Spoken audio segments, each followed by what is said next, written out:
এক রাত্রে মহান আল্লাহ রব্বুল আলামিনের হুকুমে হজরত জিব্রাইল আলাইহিসসালাম বুরাক নামের একটি বাহনের মাধ্যমে হজরত মুহাম্মদ সাল্লাল্লাহু আলাইহি সাল্লামকে কাবা থেকে মসজিদুল আকসায় নিয়ে গেলেন। সেখানে হজরত মুহাম্মদ সাল্লাল্লাহু আলাইহি সাল্লাম সকল নবীদের ইমাম হিসাবে 2 রাকাত সালাত আদায় করলেন।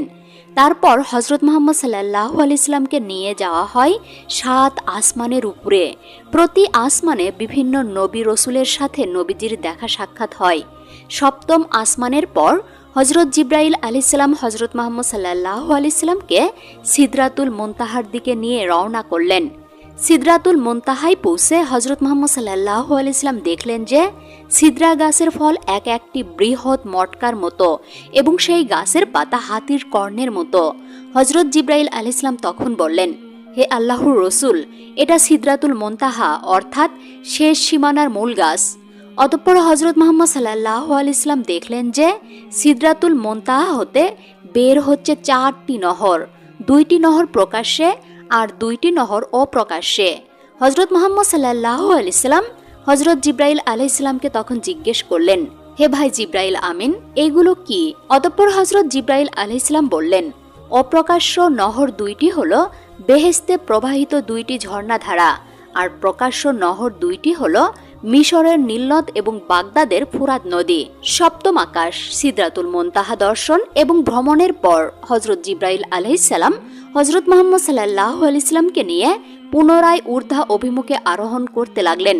কিছু দূর যাবার পর ফেরেশতা হজরত জিব্রাইল আলাইহিস সালাম বিশ্বনবী হজরত মুহাম্মদ সাল্লাল্লাহু আলাইহি সাল্লামকে বললেন, হে আল্লাহর নবী, আমার আর সম্মুখে যাবার শক্তি নেই।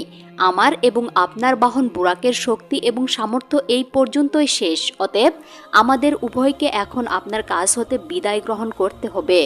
তখন হজরত মুহাম্মদ সাল্লাল্লাহু আলাইহি সাল্লাম বললেন, হে ভাই জিব্রাইল আমিন, বলুন তো এমন স্থানে এসে কোনো বন্ধু তার বন্ধুকে পরিত্যাগ করে?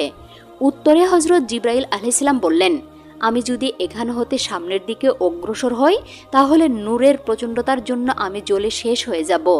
অতঃপর হজরত জিব্রাইল আলাইহিস সালাম বুরাকে আরোহণ করে সেখান থেকে চলে গেলেন। এই সময় বিশ্বনবী হজরত মুহাম্মদ সাল্লাল্লাহু আলাইহি সাল্লাম এমন একটি জায়গায় ছিলেন যেখানে কোনো রূপ শব্দ বা কোলাহলের নামমাত্র ছিল না, বরং গভীর নিস্তব্ধতা বিরাজ করছিল।